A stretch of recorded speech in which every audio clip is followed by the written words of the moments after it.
इसकी बात करते हैं समरूप त्रिभुज। तो समरूप त्रिभुज से पहले मैं आपको एक चीज़ बताता हूँ कि समरूप आकृतियाँ कहते किसे भाई। पहले एक चीज़ क्लियर हो जाएगी, फिर त्रिभुज पे आएंगे कि त्रिभुज क्यों समरूप होते हैं, कैसे होते हैं, फिर उन सब चीज़ों के बारे में हम क्या करेंगे, बात करेंगे। तो पहले बात करते हैं, जैसे बात करते हैं समरूप जो एक जैसी दिखाई दे, जो कैसी दिखाई दे, एक जैसी दिखाई दे। कहने का मतलब है जैसे ये छोटा वृत्त हो गया बेटा, और ये क्या बताओ बेटा, बड़ा। समझ रहे?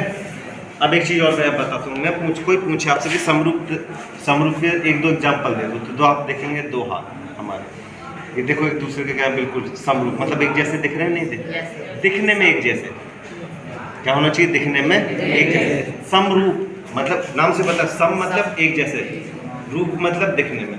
यस, समझिए ना बेटा, सम मतलब क्या होता है, समान रूप से, रूप मतलब दिखने में, जो समान रूप से देखने में एक जैसे होते हैं उनको क्या कहते हैं, समरूप। जैसे आपके हमारे दो हाथ देख लीजिए, दोनों का आप देखेंगे तो कैसे बिल्कुल समरूप, दोनों के दोनों एक ही जैसे दिखते हैं। समझ रहे बेटा? ऐसे ही हम बात करते हैं बेटा, ध्यान से देखिए, जैसे ये दोनों के दोनों सर्कल है, तो गोला ये भी है, गोला ये भी है। समझ रहे? गोले का मतलब समझ रहे ना, मतलब वृत्त ये भी है, गोला नहीं बोलेंगे। ये छोटी बॉल, ये बड़ी बॉल है, तो बॉल है ना। समझ रहे बेटा?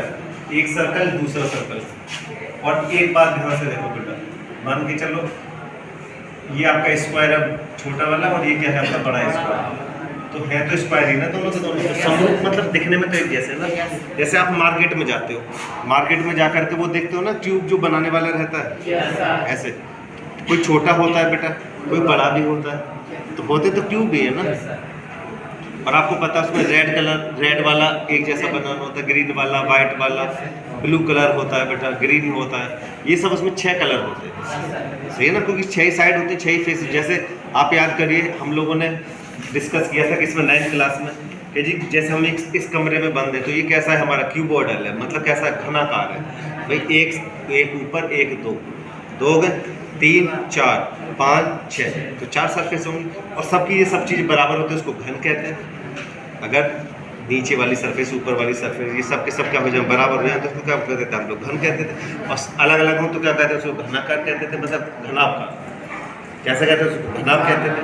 तो ये सब चीज़ें हमको ध्यान में रखनी पड़ेगी। अब इसी तरीके से बेटा समझ में आ गया ना, क्या कहते हैं समरूप, मतलब जो सम दो देखने में एक जैसे हैं। अब आते हैं हम अपना किस पे बताओ जरा। अब जैसे त्रिभुज की बात करें, त्रिभुज कब समरूप होते हैं, त्रिभुज कब समरूप होते हैं, समझ रहे हैं बेटा? नंबर 1 गौर से समझिएगा जरा। पहली चीज, अगर त्रिभुज की तीनों भुजाओं का अनुपात क्या हो, एक बराबर, क्या हो, एक बराबर। कैसे बताते हैं? जैसे मान के चलो एक ये त्रिभुज है बेटा, एक ये सही है भाई, मान के चलिए इसका 3 है, ये 4 है, और ये कितना बताओ, 3 4 5, 3 दूना 6, 4 दूना 8, 5 दूना 10। अब इनका रेशियो क्या है बताओ, एक जैसा है, इसका इसके साथ, इसका इसके साथ, इसके साथ, तो सबका अनुपात क्या होता है, एक जैसा रहेगा। वहाँ पे कौन बच्चे आए हैं करके मैथ पढ़ने के लिए, उस सेक्शन से कौन सा सी से कौन आया है, खड़े हो जाएंगे ईमानदारी से, बड़ी देर में याद आता है ना। ऐसे सर अगर सब आते रहे तो एक दिन तो सारी क्लास हमारी यहीं आके दिखाई देगी। भाई एक बच्चे को हमने परमिट कर दिया, तुम सब धीरे धीरे यहाँ पहुँचने लगे। किससे बताया आपने कि मैं मैथ पढ़ने जा रहा हूँ? मुझे बताया अपने बेटा। ट्रायंगल क्या होता है, कब त्रिभुज क्या होता है, कब हमारे समरूप होते हैं, इसको इंग्लिश में बोलते हैं बेटा, समझे बेटा, सिमिलर, सिमिलर, सिमिलर, सिमिलर।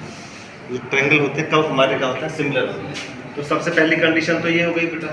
दूसरी कंडीशन क्या होती है बेटा, समझिए जरा। दूसरी ये होती है कि अगर उसके तीनों के तीनों कोण क्या हो जाए बताओ बेटा, आपस में बराबर। ये वाला कोण, ये वाला कोण, ये वाला कोण, ये वाला कोण, ये कोण और ये कोण। कहने का क्या मतलब है, एक बराबर कोण 2 और कोण 3 बराबर कोण 4। अगर दो कोण बराबर भी होगा तब भी तीसरा कोण अपने आप बराबर होगा। क्यों? क्योंकि त्रिभुज के तीनों कोणों का योग कितना होता है? 180। जब दो बराबर है तो तीसरा अपने आप बराबर। या तो दो कोण बराबर मिल जाए या फिर क्या लिखते हैं बताओ बेटा, तीन के तीन भी लिख सकते हैं। कोण 5 बराबर कोण 6। भाई दो बराबर हो जाए तो तीसरा वाला अपने आप बराबर हो जाए, क्योंकि तीनों का मान कितना होता है? 180। समझ गए? दो चीज मिल गई बेटा, तीसरी चीज समझ लो। तीसरी चीज ये होती है, जैसे मान के चलो आपके ये दो त्रिभुज है, समझ रहे हैं बेटा? ये मान के चलो ए, ये बी, सी, ये डी, ये ई और ये कितना बताओ F। और ये वाला कोण मान के कितना बताओ 1 और ये कोण कितना मान के जी ए बी बटा डी ई। ध्यान से समझिए बेटा कि ए बी अपॉन किसके बताओ डी ई इक्वल टू हो किसके बताओ बेटा B C upon E F. BC upon EF और उनके बीच में बनने वाला जो एंगल है, एंगल 1 इक्वल टू एंगल 2। समझ रहे बेटा? एक साइड दोनों साइडों मतलब दोनों साइडों का जो रेशियो सेम आया था और उनके बीच के अगर एंगल सेम आ जाए तब भी हम उसको, अब इन प्रॉपर्टी का एक नाम होता है। अभी मैंने नाम नहीं बताया, मैंने केवल कंडीशन बताई है। तीनों का नाम बताऊंगा। इसको हम लिख देते हैं ट्रिपल एस, भाई क्योंकि तीनों साइड का रेशियो सेम होता है। तो हम क्या लिख देते हैं बताओ? इसको ट्रिपल एस लिख देते हैं। इसको क्या लिख देते हैं बताओ? डबल ए लिख दो या फिर क्या लिख दो बताओ बेटा? ट्रिपल ए लिख दो। सिंबल कैसा होता है समरूप का बेटा? ये वाला साइन होता है। ध्यान से देखो बस एक आप याद करो। सर्वांग सम में हम लिखते थे बेटा इस तरीके से। ये किसका होता था? सर्वांग सम। ये किसका होता है बताओ? समरूप का साइन ये वाला होता है जो ऊपर लिखते समझ रहे? और इसके लिए बोलते हैं बताओ बेटा SAS। क्या बोलते हैं? SAS। इस प्रॉपर्टी का नाम कितना होता है बताओ बेटा? SAS। इसका कितना होता है बताओ बेटा? डबल ए बोल सकते हो या फिर ट्रिपल ए बोल सकते हो, आपकी मर्जी। क्यों? दो कोण बराबर कर लो या तीसरा कोण बराबर कर लो, तीनों कोण बराबर कर लो, बात एक ही। और इसका मतलब आपको मैंने बता दिया ट्रिपल एस। तो तीन कंडीशन होती है। तीन कंडीशन से हम क्या कर सकते हैं? त्रिभुज को क्या कर सकते हैं? क्या कर सकते हैं? समरूप कर सकते हैं। समरूप कर सकते हैं। कैसा कर सकते हैं? समरूप या सर्वांग सम। समरूप। सर्वांग सम आपको कहा था मैंने, पढ़ के आइएगा 9th वाला, तभी आपको डिफरेंस समझ में आता है कि दोनों में क्या होता है। समझ में आ गया नहीं? दो कोण बराबर मिल जाए और फिर दो साइडों का रेशियो सेम मिल जाए और एंगल सेम मिल जाए तो समझ लीजिए क्या बोलते हैं उनको। समझ में आ गया बेटा?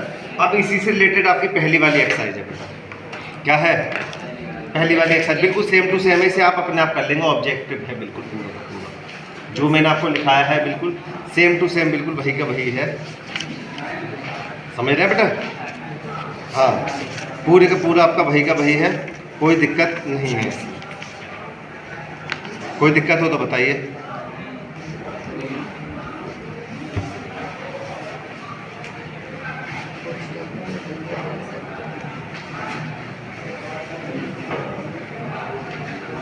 समझ में आ गया बेटा? नहीं है कोई दिक्कत? बेटा यहीं पर रोक लो।